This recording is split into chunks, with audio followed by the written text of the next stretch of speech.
Welcome, everyone. Today we are going to be learning about problem solving.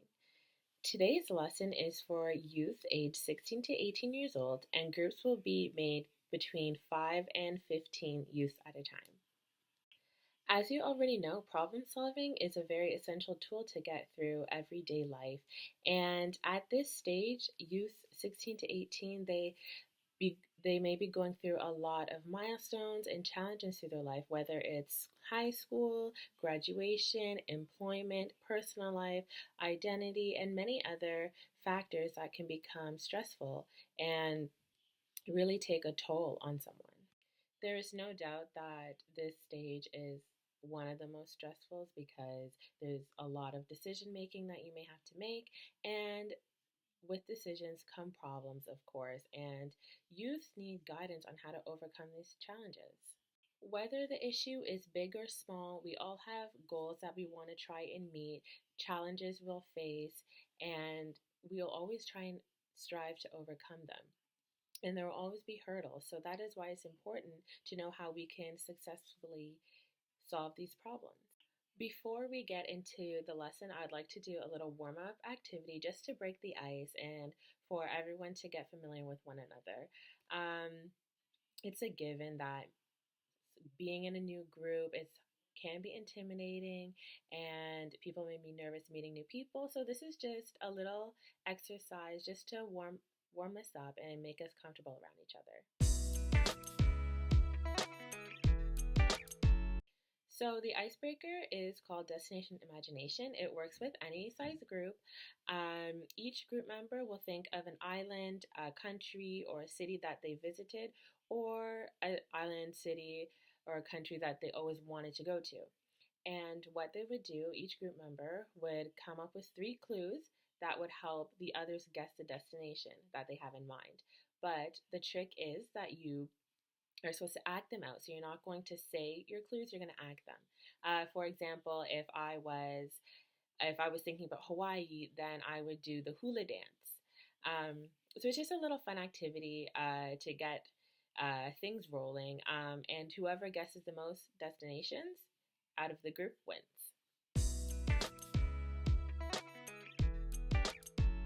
I have 3 goals that for group members to achieve by the end of the lesson.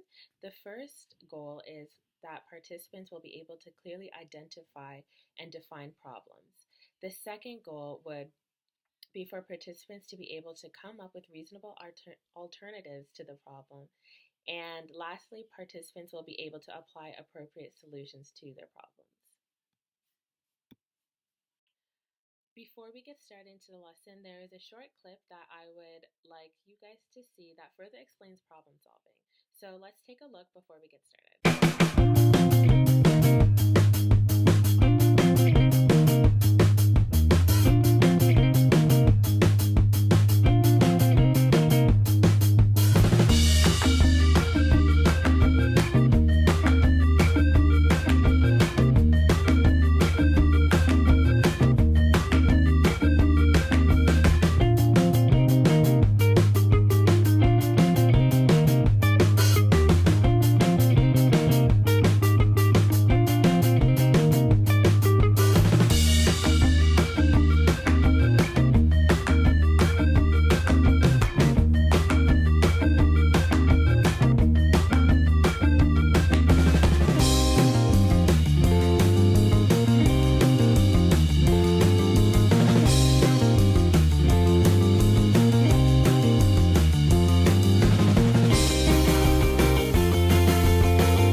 The first cycle that I would like to talk about is called the Brasford and Stein cycle, and it was created by Brasford and Stein. It is comprised of 7 steps to problem solving, which include an individual will recognize the problem, define the problem, develop a strategy to fix the problem, organize all of the knowledge, figure out the resources at the user's disposal, monitor the progress, and evaluate the solution for accuracy.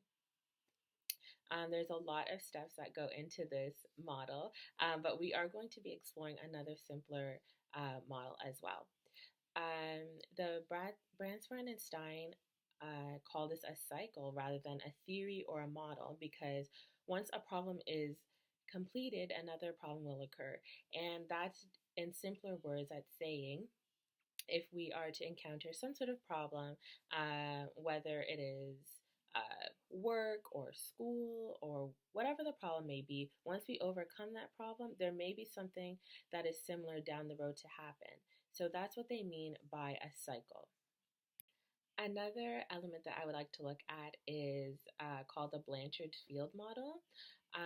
This model looks at problem solving in two ways. The first way is looking at problems that only have one solution, such as math problems or fact based problems. The other way of looking at problems is in a socio emotional way, which are usually unpredictable with solutions that are constantly changing. So, that would mean that it could be a problem within society that maybe at the time there is a appropriate solution, but it may not be appropriate down the road or maybe next year. So this model is just saying that there's solutions that are always changing. So there's not one fixed way of looking at problems. So the last model I would like to look at, it's the four-step model to problem solving. This model guides individuals in working through problems, and it's a lot similar to the seven-step model that we previously looked at, but this one's a little bit easier and easier to remember. So the four steps include identify the specific problem, brainstorm all possible options to resolve the problem, implement the option that will have the desired results, and evaluate the success of the selected option of the problem. Uh, Whenever we are faced with a challenge that we feel like we cannot overcome, or if we're really stressed out, it's really important to remember these four steps. And it's also important to remember that we can always repeat the steps if we did not get the desired outcome. That's the good thing about this model, is that we can repeat it as many times as we need to just to get the desired results. So we don't have to overreact or stress out about the problem when we can there are methods to overcome them. I have created a handout that I will give to each group member. The handout includes the problem solving sets that we previously covered. Um, it's just a little tool that that they can keep, so they can refer to it at any point in time if they're facing a challenge and they can't remember the steps. It's there to help guide them into successful problem solving. These models all relate to the goals of the lesson because they all explain how to successfully solve a problem. Looking at the different perspectives would help group members understand the different levels of problems and understand that there are many routes to routes and strategies to help solve the problems that they are facing. Now that we have a chance to look at the different models and perspectives of problem solving, we're going to do interactive activity. So group members will be able to divide into groups of 3 or 4, and they will have an opportunity to work through one of the scenarios together. Once they are solved, group members will share their solutions with the rest of the group, and then we will discuss what we came up with. So there is a handout that has the 3 scenarios on it, and once the group members are into their little subgroups, they will have the opportunity to read through the scenarios and decide on which one they wanted to do. There are 3, so they get to pick one, and then they will implement the 4-step strategy or whatever strategy they feel is necessary, the 7-step or the 4-step. Either one is great, and they will work through the challenge, and then we will see what they come up with. Just like any other high schooler, you are short on cash. Your parents told you that they will not be giving you an allowance anymore, so you are debating about getting a part time job, but are unsure if this is a good idea. You need to be making some money, but since you are so involved in other activities and you need to keep your grades up, what do you do to solve this problem? There is a guy in your class who is always mean to you. He always bumps you when he walks by and he calls you names. He knocks stuff out of your hands and makes you feel worthless.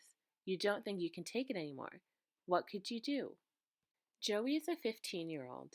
He has never had a sexual experience with either a guy or a girl. However, when he imagined being with someone, it was always a guy. Tom is 17 and in his last year of high school. Joey has heard rumors that Tom is gay. Joey has been wondering if he might be gay too. One evening, he helps load the team's equipment into Tom's car after playing in a basketball tournament at their school. Tom offers to drive Joey home. Joey feels a bit nervous but says yes. When they pull up in front of Joey's house, Joey gets the feeling that Tom is interested in him. Tom tells Joey that he's been thinking about him, leans over, and gives Joey a kiss. Since that night, they have gone out together a few times. Tom wants to make things official and tell his friends, but Joey does not want to because he is not sure if he is gay. What would his friends think? What would his family think? Joey does not want to lose Tom because he really enjoys his company. What should Joey do? These scenarios that I've chosen are appropriate for the group members because it examines the challenges that an adolescent can face, whether it is personal life, identity, time management, school, bullying. I feel like all of these factors apply, and one way or another, adolescents will face some sort of challenge that are related to these scenarios. Um, and all of these scenarios have many potential solutions that would allow the group members to use their critical thinking skills and apply the models that we have learned in the lesson.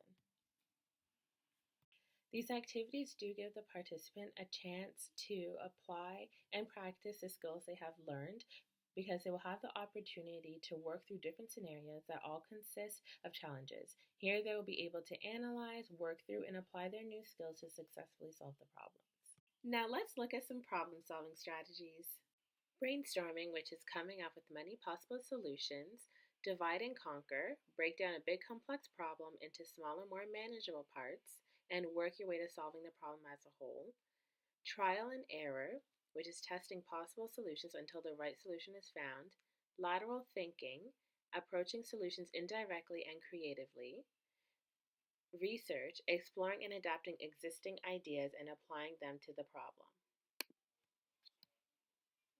Now that we are approaching the end of our lesson, I would like to have a little summary to recap everything that we have learned. Mansfield and Stein's cycle is a problem-solving cycle that consists of seven steps to successfully solving a problem.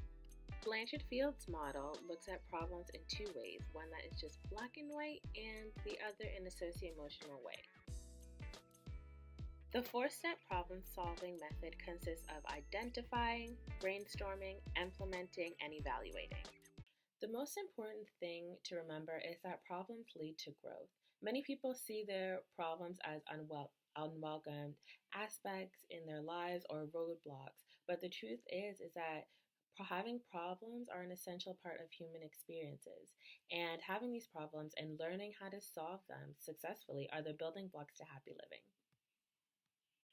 On that note, I would like to end the lesson with a quote that I think is very fitting for the lesson, and this quote is by Sun Tzu. There are not more than 5 musical notes, yet the combinations of these 5 give rise to more melodies than can ever be heard. There are not more than 5 primary colors, yet in combination they produce more hues than can ever be seen. There are not more than 5 cardinal tastes, yet combinations of them yield more flavors than can ever be tasted.